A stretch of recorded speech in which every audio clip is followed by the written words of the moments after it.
असली चेहरा। एक बार राज्य में शाहू नाम का एक अमीर साहूकार रहता था। वो गरीबों को बेहद अधिक ब्याज पर पैसे देता और उन्हें उस चक्रव्यूह में ऐसे फंसाता कि वे उसका उधार अपना घर दार बेचकर भी नहीं चुका पाते थे। कुछ यही सोच के साथ एक दिन उसने एक मूर्तिकार को अपनी मूर्ति बनाने को कहा। देखो, अगर तुम मेरी हूबहू मूर्ति बनाओगे तो मैं तुम्हारा सारा कर्जा माफ कर दूंगा। सेठ जी, आपको तो मैं शैतान समझता था, पर आप तो भगवान समान निकले। परंतु वो गरीब ये नहीं जानता था कि इसके पीछे शातिर साहूकार की एक चाल है, क्योंकि साहूकार उसे एक नहीं कई मूर्तियां बनवाना चाहता था, जिसका दाम उसके दिए कर्ज से कई गुना ज्यादा था। और तो और शातिर साहूकार के पास एक अद्भुत कला थी। वो अपने चेहरे के भाव जब चाहे बदल सकता था, जिसका इस्तेमाल वो गरीब मूर्तिकार को बेवकूफ बनाने में करने वाला था। कुछ दिनों बाद मूर्तिकार ने साहूकार को अपने कारखाने में मूर्ति देखने बुलाया। किसी और को तो वो मूर्ति हूबहू लगती, पर साहूकार ने ये योजना के तहत इसे साफ इनकार कर दिया। ये क्या बना दिए हो? कहाँ से इसकी अजीब शक्ल तुम्हें मेरे जैसी लगती है? ये सुन तो मूर्तिकार चौंक गया। उसने मूर्ति को देखा और फिर साहूकार को देखा तो उसे भी दोनों की शक्ल अलग लगी। पर वो गरीब बेचारा ये नहीं जानता था कि साहूकार ने अपने चेहरे के भाव बदल दिए हैं। माफ कीजिएगा सेठ जी, मुझे कुछ दिनों की मोहलत दीजिए। मैं एक नई मूर्ति हूबहू बना दूंगा। ठीक है, पर तुम्हारी इस मेहनत की भी मैं कदर करता हूँ, इसलिए इस मूर्ति को भी तुम मेरे यहाँ पहुँचा दो ताकि इसका काम व्यर्थ न जाए। परंतु मैं इसके बदले तुम्हें कुछ नहीं दे सकता, बस तुम्हारी कला की इज्जत रख रहा हूँ। ये सुन तो मूर्तिकार की आंखें नम हो गई। आप तो सचमुच भगवान ही है सेठ जी। साहूकार मन ही मन मुस्कुराया और वहाँ से चला गया।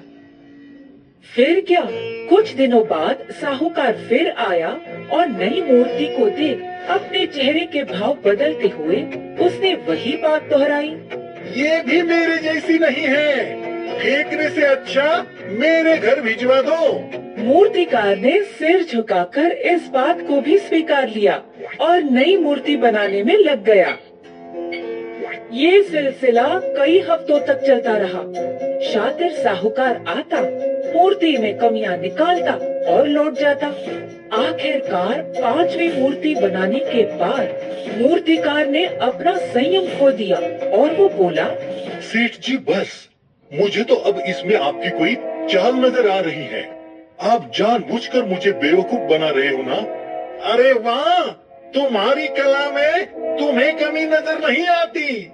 एक बार फिर देख लो, इस मूर्ति की शक्ल कहाँ से मेरी तरह लग रही है। मैं वो सब नहीं जानता, आप बस मेरा कर्ज माफ कर दो। वैसे भी इन पांचों मूर्तियों की कीमत कहीं ज्यादा हो चुकी है। ऐसे कैसे माफ कर दूं? उल्टा तुमने अब तक 1 टका भी ब्याज नहीं चुकाया है और तुम्हें दी गई सीमा भी खत्म हो चुकी है। बस अब तुम्हारे पास एक ही उपाय है, या तो मेरी हूबहू शक्ल वाली मूर्ति बनाओ या फिर चुपचाप ये कारखाना मेरे नाम कर दो। ये सुन तो गरीब मूर्तिकार बेहद परेशान हो गया। ये कारखाना ही उसकी एकमात्र रोजी रोटी का जरिया है। उसके बिना वो अपने परिवार का पेट कैसे पालता? तुम्हारे पास एक आखिरी मौका है, या तो मूर्ति बनाओ या फिर कारखाना मेरे नाम कर दो। ये कहकर शातिर साहूकार वहाँ से चला गया और मूर्तिकार ने अपने आप से कहा, लगता है मुझे अब दरबार जाना ही होगा। महल पहुँचते ही मूर्तिकार ने सारी घटना बीरबल को विस्तार से बताई, जिसे सुन बीरबल बोले, ये तो बड़ी अलग किस्म की समस्या है। अब इसका उपाय भी कुछ अलग ही होना चाहिए। अब आप ही बताएं बीरबल, मैं क्या ही अलग करूं? मेरे परिवार का भविष्य अब आपके हाथों में है। देखो, जैसे कि तुमने बताया, हर वक्त साहूकार के चेहरे के भाव बदल जाते हैं, तो तुम्हें कुछ ऐसा करना होगा जिससे साहूकार चाहे कितने भी चेहरे बदल दे, उस मूर्ति ने उसी वक्त अपना चेहरा भी बदल देना चाहिए। ये कैसे मुमकिन है? भला मूर्ति अपना चेहरा कैसे बदल सकती है? ये बिल्कुल मुमकिन है। अब तुम वही करो जो मैं कहूँगा। फिर क्या? बीरबल ने सारी योजना मूर्तिकार को बता दी, जिसे सुन उसके चेहरे पर एक हल्की सी मुस्कुराहट आ गई। उसने बीरबल का आदर से धन्यवाद किया और वहाँ से चला गया। कुछ दिनों बाद शातिर साहूकार फिर कारखाने में आया। वो जानता था कि इस बार तो ये जमीन उसकी हो जाएगी। क्यों? बन गई हूबहू शक्ल वाली मूर्ति? जी सेठ जी, इस बार तो हूबहू बनी है, आप खुद ही देख लो। साहूकार अकड़ कर मूर्ति के पास गया और मूर्ति देखकर तो उसकी आंखें फटी रह गई, क्योंकि मूर्ति के चेहरे पर एक आईना लगा हुआ था जो साहूकार के चेहरे के भाव हूबहू दर्शा रहा था। और उसी वक्त बीरबल भी कुछ सिपाहियों के साथ आ पहुँचे। क्यों साहूकार जी, अभी आपकी शक्ल इससे मिल रही है या नहीं?